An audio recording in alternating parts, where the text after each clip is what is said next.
اقرأوا القرآن لكتاب الله. أعوذ بالله من الشيطان الرجيم. بسم الله الرحمن الرحيم.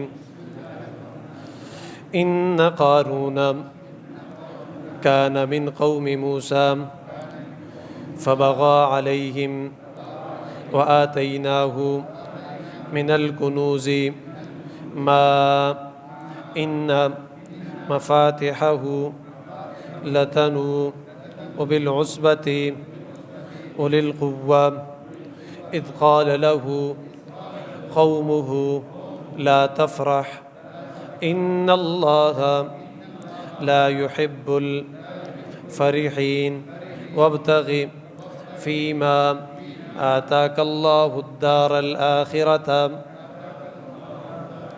ولا تنس نصيبك من الدنيا وأحسن كما أحسن الله إليك ولا تبغ الفساد في الأرض إن الله لا يحب المفسدين.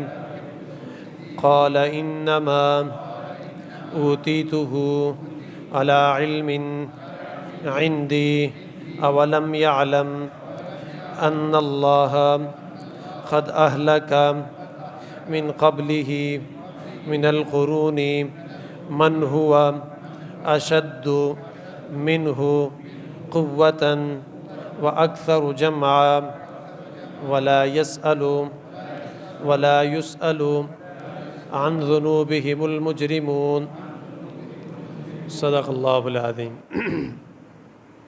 یہ سورہ قصص ہے اور یہ مکی صورت ہے، اور مکی صورتوں میں جہاں پر اور کئی قسم کے مضامین بیان ہوتے ہیں تو وہاں پر ان کا مضمون ایک یہ بھی ہوا کرتا ہے کہ اس میں مکہ میں جو آپ صلی اللہ علیہ وسلم اور آپ کے صحابہ کی زندگی گزری ہے، اور اس زندگی میں آپ پر کفار کی طرف سے جو مظالم ڈھائے گئے، تکلیفیں اور پریشانیاں، رکاوٹیں جو ڈالی گئی آپ صلی اللہ علیہ وسلم کے خلاف، تو ان کا بیان بھی ہوتا ہے. تو سورت کے ابتدا میں حضرت موسیٰ اور فرعون کا قصہ تفصیل کے ساتھ بیان ہوا. حضرت موسیٰ کی پیدائش سے قبل، پھر حضرت موسیٰ کا پیدا ہونا، پھر پیدا ہو کر حضرت موسیٰ کا جوان ہونا، پھر حضرت موسیٰ کو نبوت ملنا، نبوت کے بعد پھر فرعون کے دربار میں آنا، اس کے ساتھ مقابلہ کرنا، سارا قصہ تفصیل کے ساتھ آپ پڑھ چکے. پھر حضرت موسیٰ کو نجات ملنا، فرعون کا غرق آب ہونا، پانی میں غرق ہونا، یہ واقعہ آپ نے سنا. تو اس واقعے سے ہمیں یہ سبق ملا کہ حالات ایک جیسے نہیں رہتے. جو آج صاحب منصب ہیں، تخت نشین ہیں، وہ کل کو تو تخت نشین نہیں ہوں گے، منصب والے نہیں ہوں گے. آج تک فرعون منصب والا تھا، مقام والا تھا، لیکن جب اللہ نے چاہا کہ فرعون کو کرسی سے اتار کر پھینک دیا جائے اور موسیٰ کے ہاتھ میں اور وہ بنی اسرائیلی جو صدیوں سے غلام تھے ان کو طاقت دی جائے، غلبہ دیا جائے، تو اللہ نے ایسا ہی کر کے دکھایا. تو یہ واقعہ بیان کر کے مکہ کے ان مظلوم مسلمانوں کو اللہ نے تسلی دی. ٹھیک ہے کہ یہ دن آپ پر سخت ہیں، لیکن ایسے دن آنے والے ہیں پورے عربستان میں آپ کا جھنڈا لہرائے گا اور حکومت آپ کی ہوگی، سلطنت آپ کی ہوگی، اور یہ سارے آپ کی حکومت میں یا تو رہ نہیں سکیں گے، اگر رہیں گے تو ذلیل اور حقیر اور کمتر ہو کر رہیں گے. آپ کو جزیہ دیں گے، آپ کو ٹیکس دیں گے، پھر آ کر یہ آپ کے پاس رہیں گے. تو آج کے سبق میں ایک اور واقعہ ہے، وہ واقعہ ہے قارون کا. قارون بھی حضرت موسیٰ علیہ السلام کے زمانے کا ایک فرد ہے. مکہ کے جو لوگ تھے انہیں جہاں پر اور اپنی بہت ساری باتوں پر ناز تھا، کسی کو اپنی چودراہٹ پر ناز تھا، کسی کو عربی ہونے پر ناز تھا، کسی کو کس پر، کسی کو کس پر، کسی کو دولت پر ناز تھا. تو وہاں پر ان کو دولت پر بھی ناز تھا، اور یہ بس اوقات جو کمزور مسلمان جو مال کے اعتبار سے کمزور تھے لیکن ایمان کے اعتبار سے زوراور تھے، ان کا مذاق اڑاتے تھے، ہنسی کرتے تھے، ٹھٹھا کرتے تھے ان کے ساتھ، تو اللہ نے ان مسلمانوں کی تسلی کے لیے، تشفی کے لیے قارون کا اور حضرت موسیٰ کا واقعہ بیان کیا کہ یہ جو مال و دولت ہے یہ ہمیشہ تو آدمی کے پاس نہیں رہتا۔ ان کے پاس اگر مال و دولت ہے، کیا یہ اتنے زیادہ مالدار ہیں کہ یہ قارون سے بھی زیادہ مالدار ہیں؟ قارون کی مثال سنو، اس کا واقعہ سنو کہ اس کو ہم نے کتنے مال و زر سے نوازا تھا، لیکن جب اللہ نے یہ چاہا کہ اس سے مال لے لیا جائے، اس نے سرکشی شروع کی، تو پھر اللہ نے اس قارون کو سمیت اس کے مال کے زمین کے اندر دھسا دیا۔ اب یہ کیسے دھسا، اس میں بھی باتیں ہیں جو کہ آج کے سبق سے متعلق تو نہیں ہے، لیکن اب قارون کا قصہ ہے تو قرآن میں یہیں پر اس کا ذکر ہے۔ تو اس نے حضرت موسیٰ علیہ السلام پر تہمت لگائی۔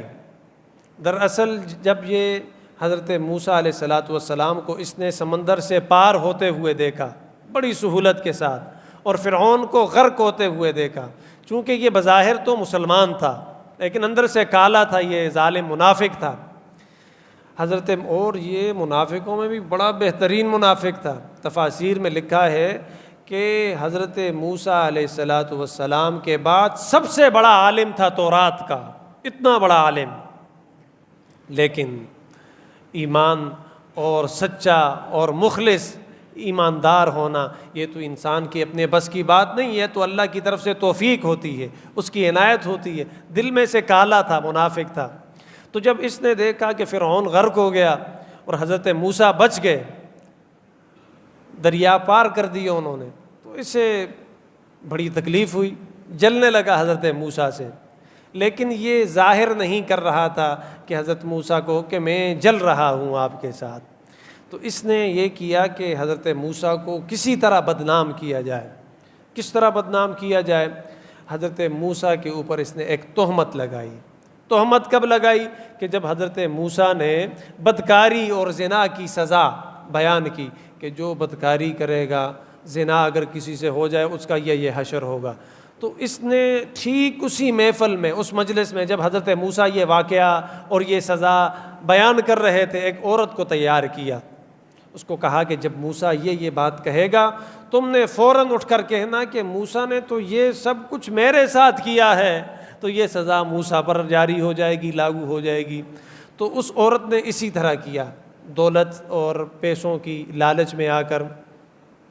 تو حضرت موسیٰ نے جب اس عورت کا یہ الزام سنا، یہ تہمت، تو حضرت موسیٰ نے اس کو مضبوط قسمیں دی، بڑی شدید قسم کی قسمیں کہ تم اللہ کی قسم اٹھاؤ، تم پر اللہ کا غضب ہو، اللہ کا قہر ہو، اللہ کی لعنت ہو، جو کچھ تم یہ کہتی ہو یہ سچ ہے یا جھوٹ ہے؟ اگر سچ ہے تو پھر سچ ہے، جھوٹ ہے تم پر اللہ کا عذاب ہو، اللہ کا غضب ہو، اللہ کی لعنت ہو، مردار مرو تم۔ اور ڈر گئی، اس نے سارا قصہ بیان کیا، قسمیں نہ اٹھائی، کہنے لگی کہ مجھے تو قارون نے پیسوں کی لالچ دی، اور اس لیے میں اس بات پر تیار ہوئی کہ حضرت موسیٰ کے بارے میں یہ الزام لگاؤں اور ان پر تہمت لگاؤں۔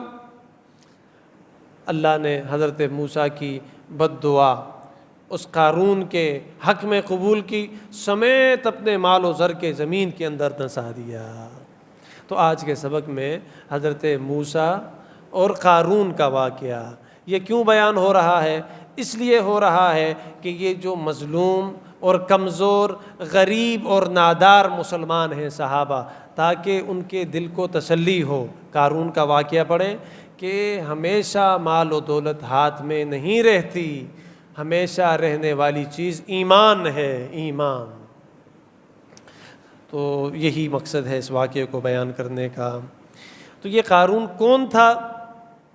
یہ حضرت موسیٰ کا چچا زاد تھا، چچے کا بیٹا تھا، ترزوے، تربور، ماشاء اللہ۔ یہ حضرت موسیٰ کا چچا زاد تھا۔ قارون اس کا اپنا نام نہیں تھا، اس کا نام تھا منور، منور نام تھا اس کا، لیکن قارون اس کا لقب تھا۔ تو بعض لوگ اپنے لقب سے مشہور ہو جاتے ہیں۔ کتنے لوگ ہیں اگر کسی نے ڈاکٹریٹ کیا ہے، ڈاکٹری کی ہے، تو لوگوں کو اس کا اصل نام بھول جاتا ہے، اپنے پرایوں سب میں بیگانوں میں مشہور ہو جاتا ہے کہ ڈاکٹر صاحب۔ تو یہ قارون بھی ایسا تھا، منور تو کسی کو یاد نہ رہا تو قارون کے ساتھ ہی مشہور ہو گیا۔ میں نے آپ کو بتا دیا کہ یہ بظاہر مسلمان تھا سامری کی طرح، لیکن اندر سے منافق تھا جیسا کہ سامری تھا، اس لیے یہ بچ گیا اور اچھوں کے ساتھ گیا تھا نا۔ مفسرین نے یہاں پر یہ بھی لکھا ہے کہ اندر سے تو کالا تھا لیکن بظاہر اچھے لوگوں کے ساتھ، حضرت موسیٰ کے ساتھ، ذتا سرحمہ میں آپ کے ساتھ ہوں۔ اللہ نے اس بات کی لاج رکھی کہ تم نے نیک لوگوں کا دامن پکڑا ہے، چلو تمہیں بھی دریا پار کرواتے ہیں۔ یہ نیک لوگوں کی صحبت صالح ترا صالح کند، نیک لوگوں کی صحبت ہو نا تو آدمی صالح ہو جاتا ہے۔ اس بدماش نے اتنی صحبت اختیار نہیں کی، اگر یہ ہنگامہ نہ رچاتا ممکن تھا اللہ اس کو ایمان کی دولت سے نواز دیتے، لیکن وقتی طور پر اتنا فائدہ تو ہوا نا حضرت موسیٰ کی صحبت کا کہ دریا پار کر گیا۔ اور یہ اتنا بڑا عالم تھا کہ حضرت موسیٰ کے بعد تورات کا سب سے جاننے والا قارون تھا۔ تو اس کا واقعہ سنیں۔ ان قارون، بے شک قارون، کان من قوم موسیٰ، یہ حضرت موسیٰ کی قوم میں سے تھا اور رشتہ داری میں حضرت کا چچا زاد تھا۔ فبغى علیہم، اس نے سرکشی کی ان کے خلاف۔ کن کے خلاف؟ حضرت موسیٰ کے خلاف۔ کیسے سرکشی کی وہ واقعہ آپ سن چکے۔ وَآتَيْنَاهُ، اور دیا ہم نے، ہو اس کو، من الکنوز، اپنے خزانوں میں سے، ہم نے اس کو خزانوں میں سے خزانے عطا کیے۔ کتنے خزانے؟ ما، اس قدر خزانے، اتنے بڑے خزانے کہ ان مفاتحہ، اس کے خزانوں کی چابیاں، لتنو، وہ بوجھل ہو جاتی تھی، بھاری ہو جاتی تھی، بالعصبۃ، ایک بڑی جماعت پر، ایک بہت بڑی جماعت مل کر اس کی چابیوں کو اٹھاتی تو پھر بھی نہ اٹھا سکتی، بوجھل اور بھاری ہو جاتی۔ تو اتنے زیادہ خزانے تھے اس کے، صرف چابیاں، ان کا اتنا وزن تھا۔ چابی کتنی سی ہوتی ہے؟ اتنی سی چابی ہوتی ہے، اگر اس زمانے کی چابی ہے تو اتنی سی چابی ہوگی، تو اندازہ لگائیں کہ یہ کتنے بڑے خزانے ہوں گے۔ لیکن یہ تھا بڑا کنجوس، خزانے تو تھے لیکن کنجوس تھا۔ اذ قال له، جب کہا قارون کو، قومہ، اس کی قوم نے، جو نیک لوگ ہوتے ہیں، امر بالمعروف اور نہی عن المنکر کرنے والے، اچھے کاموں کی طرف دعوت دینے والے اور برے کاموں سے روکنے والے، تبلیغ والے، علماء، نیک لوگ۔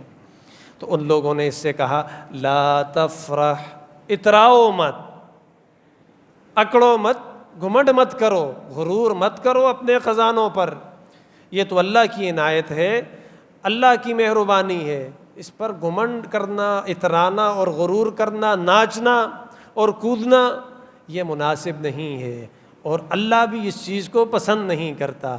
ان اللہ، بے شک اللہ تعالی، لا يحب الفرحین، وہ پسند نہیں کرتے، لا نہیں، يحب پسند کرتے، الفرحین اترانے والوں کو، غرور کرنے والوں کو اللہ بھی نہیں پسند کرتے، اللہ بھی نہیں چاہتے۔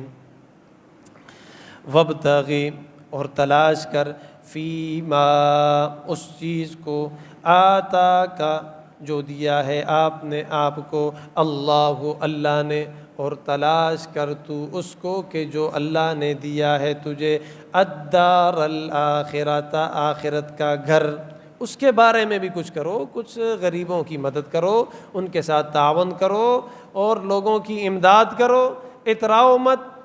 ولا تنسا، اور نہ بھول، نصیبک، اپنا حصہ، من الدنیا، دنیا سے، اور دنیا میں جو کچھ ہے، جو دنیا داری ہے، اپنے حصے کی دنیا داری بھی کرتے رہو اور آخرت کے لیے بھی کچھ نہ کچھ جمع پونجی کرتے رہو۔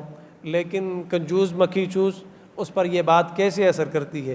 ہماری کتابوں میں ایک کتاب ہے کتاب البخلاء، جس میں بخیلوں کے بارے میں، کنجوسوں مکھی چوسوں کے بارے میں باتیں لکھی ہیں، تو وہاں پر کچھ واقعات اس قارون کے بارے میں بھی لکھے ہیں۔ ایک دو واقعات آپ کو سناتا ہوں، اور بہت زیادہ باتیں لکھی کہ یہ اتنا کنجوس تھا کہ جب یہ کھانا کھاتا تھا تو یہ سالن پلیٹ میں نہیں ڈالتا تھا، روٹی پہ رکھ کے کھا لیتا تھا۔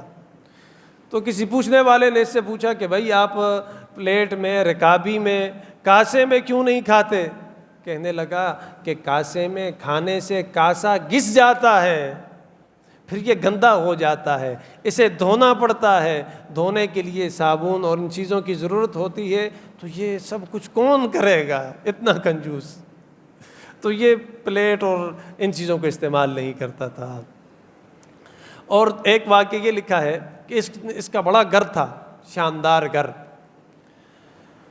تو گھر کے اوپر اپنے بچوں کو چڑھنے نہیں دیتا تھا۔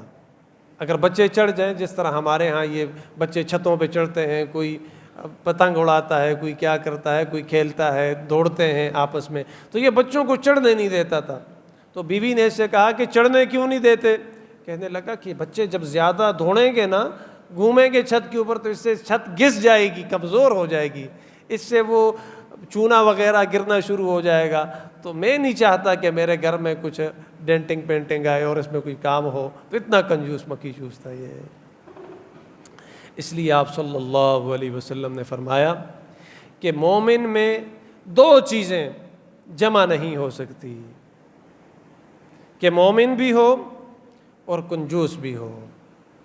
آپ صلی اللہ علیہ وسلم نے فرمایا مومن بھی ہو اور بد اخلاق بھی ہو۔ جس کے اخلاق ٹھیک نہیں، یہ مومن نہیں۔ اگر مومن ہے تو اخلاق ٹھیک ہوں گے۔ جس کے سخاوت نہیں، سخی نہیں، دینے کا مادہ نہیں، تو یہ مومن نہیں ہے۔ اگر مومن ہوگا تو وہ کچھ نہ کچھ دے گا۔ اب یہ لوگ بعض اوقات یہ سخاوت صرف مالداروں کے ساتھ خاص کر لی ہوتی ہے لوگوں نے، کہ جو مالدار ہوگا وہی سخاوت کرے گا۔ تو یہ سخاوت کا تعلق امیری کے ساتھ نہیں ہے، اس کا تعلق دل کے ساتھ ہے۔ جس کے پاس جتنا ہے، اگر کسی کے پاس 5 روپے ہیں تو وہ 5 روپے میں سے سخاوت کرے، 10 پیسے سخاوت کرے، اس میں سے 5 پیسے سخاوت کرے۔ اور جس کے پاس 5 کروڑ روپے ہیں تو ان 5 کروڑ کے حساب سے سخاوت کرے۔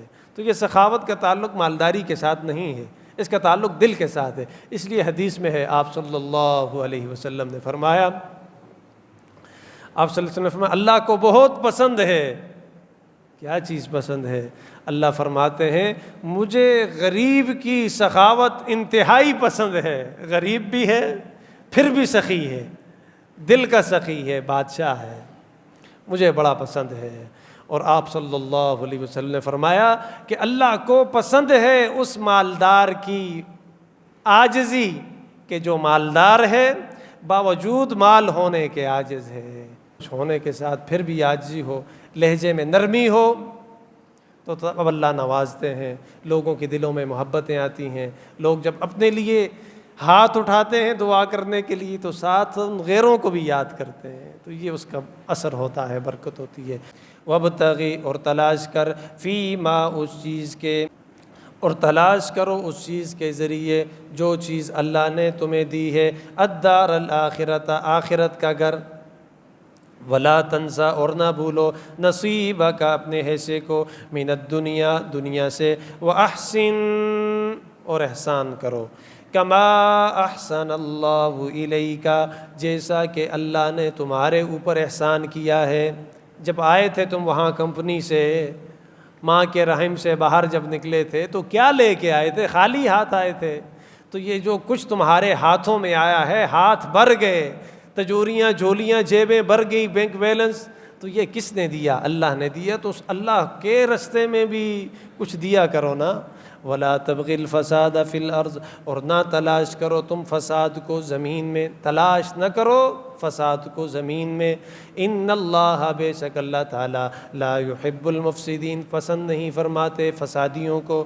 قال، تو قارون جواب میں کیا کہنے لگا؟ انما، بے شک میں اوتیتہ جو کچھ دیا گیا ہوں، یعنی جو کچھ مجھے دیا گیا ہے، علی علم یہ تو میرے اپنے علم کی وجہ سے ہے، عندی جو خاص میرا علم ہے، یہ تو اس وجہ سے مجھے دیا گیا ہے، اس میں تو کسی اور کا کوئی عمل دخل نہیں، یہ تو میں اپنے ہاتھوں سے کماتا ہوں، میرے اپنے ہاتھوں کی کمائی ہے۔ جس طرح آج کل لوگ کہتے ہیں نا 5-10 روپے آ جائیں تو پھر وہ اگر کم تر آدمی تھا معاشرے کا تو پھر کہتے ہیں منہ کو خانان، ہم تو خانان ہیں جی، ہم تو خان ہیں، نواب تھے، ہم تو خاندانی نواب ہیں، میرا باپ نواب تھا، میں نواب ہوں۔ تو آسان سے کہہ دو نا کہ یار بس ہم غریب تھے، اللہ نے ہم پہ فضل کیا۔ فضل کرنا یہ تو فضل تو اللہ کی طرف سے ہوتا ہے نا، تو اس میں لوگوں کا کوئی عمل دخل نہیں۔ تو وہ بھی یہ کہنے لگا یہ تو ہے علی علم عندی، یہ تو میرے علم کی وجہ سے ہے جو خاص میری اپنی کمائی ہے، یہ میں نے اپنا ذہن لڑایا، ذہن کو بس اس طرح میں 10,000 لے کے آیا، پھر 10 کے ساتھ 20 ہوئے، 20 سے پھر 50 اور 100 اور اس طرح کرتے کرتے کرتے اتنے، یہ تو سب کچھ میں خود کرتا رہا اپنے ذہن سے، جس طرح لوگ کہتے ہیں نا، لیکن یہ نہیں کہتے کہ اللہ نے فضل کیا۔ میں تو بس غریب تھا، میرے باپ پر جب ریٹائرڈ ہوا اس سے پیسے لیے اور یہ کام شروع کیا، ہاں تو پھر میں بڑا دکاندار بن گیا اور پھر میں ٹھیکیدار بن گیا اور یہ بن گیا۔ یہ نہیں کہتے کہ آسان سی بات 2 الفاظ میں کہ اللہ کا فضل ہو گیا، بس جی اللہ کا فضل ہو گیا، تو آپ کو کوئی پکڑتا تو نہیں ہے، بلکہ اللہ کے ہاں بھی آپ کی عزت بڑھ گئی یہ بات کہنے سے، اور لوگوں کے منہ کو بھی تالا لگ گیا کہ اللہ کا فضل ہو گیا۔ اللہ کا فضل ہے جی، کیا حال ہے؟ شکر ہے الحمدللہ، اللہ کا فضل ہے، اللہ سے اللہ کا فضل مانگنا چاہیے۔ تو وہ کہنے لگا انما اوتیتہ بے شک یہ جو کچھ مجھے دیا گیا ہے یا میں دیا گیا ہوں جن چیزوں کے ساتھ، علی علم یہ میرے علم، عندی خاص میرا علم ہے۔ بعض مفسرین نے لکھا ہے کہ یہ کیمیا دان تھا، کیمسٹ، جو لوگ مختلف دھاتیں جوڑتے ہیں پھر ان سے کچھ نہ کچھ بناتے ہیں، تو یہ پیتل اور لوہا اور تانبا ان کو ملاتا تھا اور اس سے پھر سونا بنا لیتا تھا۔ تو وہ کہنے لگا یہ تو میں نے اپنے دماغ کو لڑا کر سب کچھ کیا ہے، سونا بنایا ہے، اب یہ سونے کے میرے پاس اینٹیں ہیں بیچتا ہوں، بس یہ سب کچھ تو میرا اپنا ہے، اس میں کسی اور کا عمل دخل نہیں ہے۔ ورنہ یہ لیکن یہ بات ٹھیک نہیں ہے، ایسا نہیں ہو سکتا۔ سونا ایک الگ حیثیت ہے، الگ حقیقت ہے، چاندی کی الگ حقیقت ہے، پیتل الگ چیز ہے، پیتل سے سونا اور سونے سے پیتل نہیں بن سکتا، ایسا ہی ہے نا، نہیں بن سکتا، یہ الگ حقیقتیں ہیں، ایسا ہے نہیں ہے۔ ہاں اگر کسی کی کرامت ہو، معجزہ ہو نبی کا، پھر ہو سکتا ہے۔ تفاسیر میں لکھا ہے ایک آدمی ہے حیات بن شریح اس کا نام ہے، بہت بڑا آدمی، ہماری یہ جو صحائے ستہ ہیں، صحائے ستہ، ان کے جو سکہ راوی ہیں، یہ ہماری ایک خاص ٹرم ہے علماء کی، سکہ راوی، تو ان میں سے ایک یہ ہے حیات بن شریح، بہت بڑے اللہ کے ولی تھے، لیکن بالکل کلاش، فقیر، ملنگ تھا، ان کے پاس کچھ نہیں، لیکن جب یہ محفل میں آتے تھے لوگوں کے پاس تو بڑے اچھے نئے کپڑے پہن کے، خوشبو لگا کے، بڑے سفید پوش، تو لوگ ان کے بارے میں یہ گمان کرتے تھے کہ کہیں یہ بہت بڑے مالدار ہیں۔ تو ایک مرتبہ مسجد میں بیٹھے تھے، تلاوت کر رہے تھے، تو ایک فقیر آیا اور مالداروں کو چھوڑا اور ان کے پاس آیا۔ اکثر مالدار، آج کل تو یہ فیشن ہے نا کہ وہ اپنی مالداری کو چھپا چھپا کر، گندا واسکٹ پہنا ہوا اور گندی ٹوپی پہنی ہوئی، آپ صلی اللہ علیہ وسلم کے پاس ایک آدمی آیا اور اس نے بال بکھرے ہوئے اور بدبو کے ببوکے اس سے اٹھ رہے تھے۔ حضرت نے پوچھا کہ تمہارے پاس کوئی صابن یا کنگھی نہیں ہے کہ اپنے بالوں میں کنگھی کرو؟ اچھے کپڑے نہیں ہیں، مناسب کپڑے، صاف ستھرے کپڑے، ان کیا میل کچیل میں لتڑے ہوئے گھومتے پھرتے ہو؟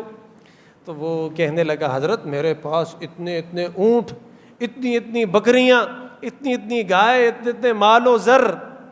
آپ صلی اللہ علیہ وسلم فرمانے لگے کہ پھر سب کچھ یہ جو اگر تمہارے پاس ہے تو اس کا اثر، یہ اللہ کی نعمتیں ہیں نا، اونٹ، بکریاں، مال و زر، تو ان اللہ کی نعمتوں کا اثر تمہارے وجود پر ظاہر ہونا چاہیے، دکھنا چاہیے، نظر آنا چاہیے۔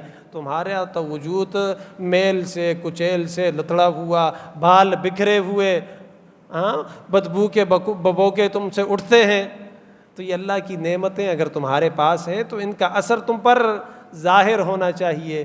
تو یہ جو حیات بن شریح تھے یہ بظاہر تو بڑے اچھے تھے، تو وہ فقیر سیدھا ان کے پاس آیا اور کچھ سوال کرنے لگا کہ حضرت پیسے دیجئے۔ تو جب انہوں نے نظر اٹھا کر دیکھی تو فقیر تھا،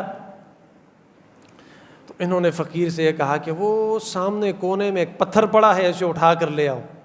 پتھر کو اٹھایا، وہ فقیر لا کے ان کے سامنے رکھ دیا، اور انہوں نے پتھر کے اوپر ہاتھ رکھے اور اللہ کی ذات کی طرف متوجہ ہوئے، اللہ سے عرض کرنے لگے یا باری تعالیٰ، آپ کو تو پتہ ہے نا کہ میرے پاس کچھ نہیں، بظاہر لباس اچھا پہنا ہے، سفید پوش ہوں، اندر کی حالت سے تو واقف ہے، علیم بذات الصدور تو ہے، اس پتھر کو سونے کا کر دے تاکہ میرے فقر کا راز اس فقیر کے سامنے فاش نہ ہو سکے۔ تو اللہ نے ان کے ہاتھ اٹھانے سے پہلے اس پتھر کو سونے کا کر دیا، اس فقیر کو دے دیا انہوں نے۔ ہاں اگر اس طرح کرامت ہو پھر تو ہو سکتا ہے، ورنہ عام حالات میں سونے سے پیتل بننا اور پیتل سے اور لوہے سے سونا بننا یہ ناممکنات میں سے ہے، ایسا نہیں ہو سکتا۔ تو اس کے بارے میں یہ کہنا کہ یہ کیمیادان تھا تو یہ بات غلط ہے۔ ہاں ویسے اس نے یہ فرعون کی جب حکومت تھی تو حکومت کے اندر بعض لوگ بطور مشینری کام کرتے ہیں، بادشاہوں کو اچھے اچھے خیالات دیتے ہیں، ان کے سامنے اچھی اچھی باتیں رکھتے ہیں۔ تو اس قارون کا کام بھی یہ تھا کہ یہ فرعون کے سامنے اچھے اچھے مضامین، اچھی اچھی باتیں اس کے سامنے پیش کرتا تھا۔ تو اس زمانے میں اس نے بہت سارا مال اپنے لیے اکٹھا کر دیا تھا، پھر جس کا ظہور بعد میں ہوا اور یہ بڑا مالدار بن گیا، تو اس طرح اس کے پاس مال آیا تھا۔ ان اللہ لا يحب المفسدین، اللہ پاک پسند نہیں کرتے فساد کرنے والوں کو۔ قارون قالا، تو کہا قارون نے، انما اوتیتہ، بے شک جو کچھ دیا گیا ہے مجھے، علی علم عندی، یہ تو خاص میرے علم کی وجہ سے ہے۔ اولم یعلم، کیا اس نے نہیں جانا، ان اللہ، کہ بے شک اللہ تعالیٰ نے، قد اہلکا، یقیناً ہلاک کیا ہے، من قبلہ، اس سے پہلے، من القرون، بہت سی جماعتوں کو۔ قارون کیا تو نے یہ نہیں دیکھا، تورات میں نہیں پڑھا، تم سے بڑا کوئی عالم تو ہے نہیں، انبیاء سے نیچے حضرت موسیٰ سے نیچے، تو تم نے تورات میں یہ نہیں پڑھا کہ کتنے لوگوں کو اللہ نے تباہ کیا ہے۔ من ہوا اشد منہ قوتا، جو زیادہ سخت ہے تم سے باعتبار قوت کے، ان کے پاس تم سے زیادہ مال و دولت تھی، تو اس سے تم نے عبرت حاصل نہیں کی۔ اس لیے حدیث میں آتا ہے، اس لیے آپ صلی اللہ علیہ وسلم نے فرمایا جو نیک بخت ہوتے ہیں، السعید، نیک بخت، ہوشیار آدمی، ہوش مند آدمی وہ ہے، من وعظ لغیرہ، جو اپنے غیر سے نصیحت حاصل کر دے۔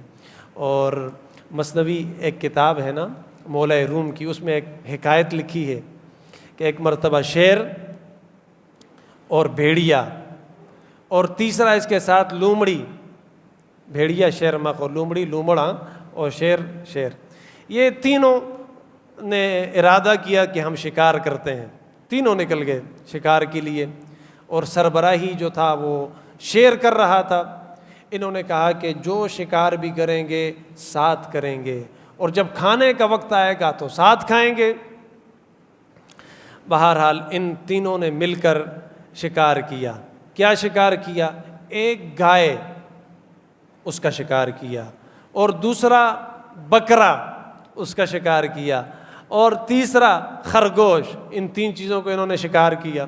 جب شکار کر کے تینوں نے، چونکہ پہلے یہ بات تو طے ہو چکی تھی کہ اکٹھا رکھیں گے اور مل کے پارٹی کریں گے، سارے کھائیں گے، تو جب سامنے لا کر رکھا تو شیر نے کہا بھیڑیے سے کہ بھیڑیا بھائی بات اس طرح ہے کہ آپ تقسیم کریں۔ اب بھیڑیا اٹھا اور کہنے لگا بادشاہ سلامت، جس طرح آپ بڑے ہیں، آپ کا جسہ قد اور آپ کا جسم بڑا ہے، تو اسی طرح آپ کے لیے یہ بڑا بیل مناسب ہے، جو گائے ہے نا، یہ آپ کے لیے مناسب ہے، کیونکہ آپ کا جسم بڑا ہے، مضبوط ہیں آپ۔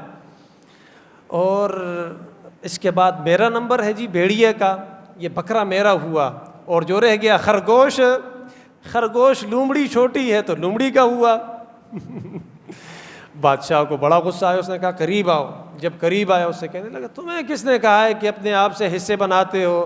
مجھے تمہارے لیے یہ گائے ہوئی اور میرے لیے بکرا ہوا اور اس کے لیے لومڑی، اس کے لیے یہ خرگوش ہوا، تمہیں کس نے کہا ہے اس بات کا؟ اور یہ بات کہتے ہوئے اپنی آنکھیں نکالی اور غڑپ کر کے اس کو کھا لیا۔ تو لومڑی سب کچھ دیکھ رہی تھی نا، ہوشیار تھی، ویسے بھی لومڑی بڑی ہوشیار ہے جانوروں میں۔ جب بھیڑیے کو اس نے ہڑپ کر دیا اندر، اب لومڑی سے پوچھا کہ لومڑی تقسیم کرو۔ لومڑی کہنے لگی بادشاہ سلامت میں کیا تقسیم کروں؟ یہ جو گائے ہے نا، گائے یہ بھی آپ کی ہے، بکرا بھی آپ کا ہے، خرگوش بھی آپ کا ہے۔ گائے کو آپ ناشتے میں تناول فرما لیں، اور یہ جو بکرا ہے اس کو لنچ میں، دوپہر کے کھانے میں، اور یہ جو خرگوش ہے اس کو آپ ڈنر میں، رات کے کھانے میں استعمال کر لیں۔ بادشاہ نے لومڑی کو بلایا اور شاباش دی، کہنے لگا بڑی ہوشیار ہو، بتاؤ یہ تقسیم کہاں سے سیکھی ہے؟ تو لومڑی کہنے لگی کہ یہ تقسیم میں نے بھیڑیے سے سیکھی ہے۔ بھیڑیے نے جب غلط تقسیم کی تھی نا تو آپ نے اس کو ہڑپ کر لیا، تو میں تو ہوشیار ہوں، میں تو کم عقل نہیں ہوں، تو میں نے وہاں سے یہ تقسیم سیکھ لی کہ بادشاہوں کے سامنے تقسیم نہیں کی جاتی، ان کو اختیار دیا جاتا ہے، پھر وہ خود تقسیم کر لیا کرتے ہیں۔ تو سعید اور ہوشیار آدمی بھی وہ ہے کہ جو دوسرے کو دیکھے، جس طرح آج ہم نے پڑھ لیا قارون کا واقعہ، تو اس سے ہمیں سبق حاصل کرنا چاہیے۔ قال انما اوتیتہ، قارون کہنے لگا کہ دی گئی ہے مجھے جو کچھ یہ میرے علم کی وجہ سے ہے۔ اولم یعلم، کیا اس نے نہیں جانا، ان اللہ، کہ اللہ تعالیٰ قد اہلک، اللہ تعالیٰ نے ہلاک کیا ہے، من قبل ہی، اس سے پہلے، من القرون، بہت سی جماعتوں کو، من ہوا اشد منہ قوتا، جو اس سے زیادہ تھے قوت کے اعتبار سے سخت مضبوط تھے، وَأَكْثَرُهُمْ جماع، اور جماعت کے لحاظ سے، جنبے کے لحاظ سے، تعداد کے لحاظ سے بھی زیادہ تھے، وَلَا يُسْأَلُ، اور سوال نہیں کیا جائے گا، عن ذنوبہم، ان کے گناہوں کے بارے میں، المجرمون، گناہ گاروں سے، مجرموں سے۔ اللہم ربنا آتنا فی الدنیا حسنہ وفی الآخرۃ حسنۃ وقنا عذاب النار، صلی اللہ تعالی